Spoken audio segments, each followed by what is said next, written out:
एक अत्यंत प्राचीन शूद्र जाति है। इस जाति के लोग समुद्र के मध्य दूर सुदूर क्षेत्र में रहते थे। ये मत्स्यजीवी थे। यह प्राचीन जाति पर्वत, घाटियों और वनांचलों तथा नदियों के तटों पर भी निवास करती थी। परंतु यह जाति सिर्फ थी ऐसा नहीं, यह जाति आज भी मौजूद है। हमारे देश में 4 वर्ण में कई जातियों के अपने अपने कार्य निर्धारित थे। कोई जाति ऊंची नीची नहीं थी। आज कलयुग में विकास का दौर चल रहा है, जो कि सिर्फ कलयुग के अंत से पहले का भ्रम है। इसीलिए कई जातियां अपना मूल धर्म छोड़कर विकसित होती जा रही हैं, क्योंकि आज का मनुष्य उसे नीचा दिखाता है। खैर, ये तो आज के मनुष्य की मानसिकता है। चलिए जानते हैं आज की इस कथा को। इस कथन का वर्णन श्रीमद् भागवत पुराण में चतुर्थ स्कंद के 15वें अध्याय से लेकर 17वें अध्याय तक, गरुड़ पुराण में आचार कांड के 4 से 5 अध्याय तक, पद्म पुराण के सृष्टि खंड में, स्कंद पुराण के प्रभास खंड में, पद्म पुराण के भूमि खंड में, महाभारत के द्रोण पर्व में, विष्णु पुराण में प्रथम अंश के 13वें अध्याय में, महाभारत के शांति पर्व में, हरिवंश पुराण में हरिवंश पर्व में, ब्रह्म पुराण में और वामन पुराण में 47वें अध्याय में मिलता है। दोस्तों, एक दिन वे सभी मुनिगण सरस्वती के पवित्र जल में स्नान कर अग्निहोत्र से निवृत्त हो नदी के तीर पर बैठे हुए हरि चर्चा कर रहे थे।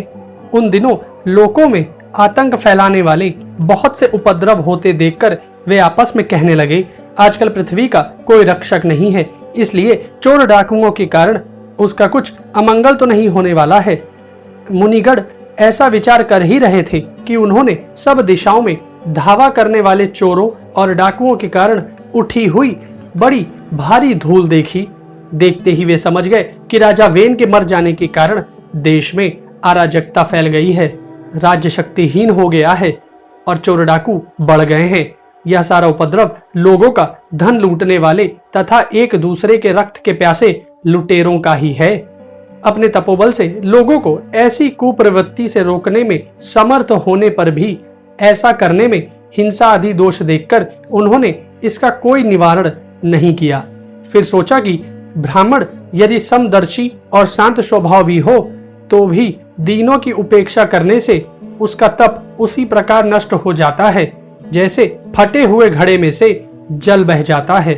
फिर राजा अंग का वंश भी नष्ट नहीं होना चाहिए, क्योंकि इसमें अनेक भागवत परायण राजा हो चुके हैं।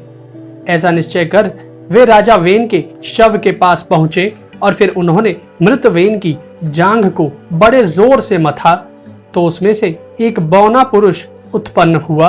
वह कौवे के समान काला था।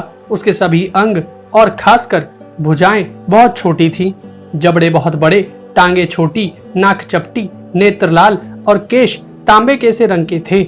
उसने बड़ी दीनता और नम्र भाव से पूछा कि मैं क्या करूं? तो ऋषियों ने कहा, तुम निषीद अर्थात निषिद्ध बैठ जा। इसी से वह निषाद कहलाया। उसने जन्म लेते ही राजा वेन के भयंकर पापों को अपने ऊपर ले लिया। अतः निषादगढ़ वेन के पापों का नाश करने वाले हुए। उसी निषाद के आधार पर निषादों की उत्पत्ति हुई। अतः वे गांव और नगर में ना टिककर वन और पर्वतों में ही निवास करते थे। इसी से वे विंध्याचल निवासी हुए। उन निषादों ने ही धीवरों को जन्म दिया। इन धीवरों के अतिरिक्त और जो भी विंध्य में रहने वाले तुषार, तुम्बर तथा वनवासी गोंडकोल आदि हैं, इन सभी को वेन से उत्पन्न हुआ ही समझो। दोस्तों, वैसे तो सनातन धर्म में 4 ही वर्ण हैं, परंतु आज का समाज निषाद जाति को अच्छी तरह से परिभाषित नहीं कर पाया। इसीलिए निषाद को अपरिभाषित रूप से वर्ण में रख दिया गया।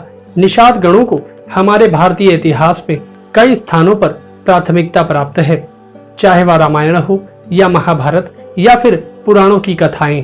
हर क्षेत्र में इनकी प्रधानता रही है। त्रेता युग में श्री राम को उनके माता पिता ने 14 वर्ष का वनवास दिया था। उसके बाद उन्होंने सबसे पहला पड़ाव अपने घनिष्ठ मित्र निषाद राजगुह के क्षेत्र श्रृंगवेरपुर में ही डाला था। वहां पर पूरे निषाद समाज ने श्री राम के परिवार की सहायता की थी। शुक्ल पक्ष की पंचमी को निषाद राजगुह की और शुक्ल पक्ष की नवमी को भगवान श्री रामचंद्र जी की जयंती पूरे देश में मनाई जाती है। द्वापर युग में निषाद राज हिरण्यधनु का पुत्र एकलव्य मृत्यु लोक में बगैर किसी गुरु की शिक्षा के सबसे बड़ा धनुर्धर कहलाया। अर्जुन कर्ण के कौशल से घबराया नहीं था, परंतु एकलव्य को पहली बार देखते ही वह समझ गया था कि एकलव्य उसका सामना करने में पूरी तरह से सक्षम है।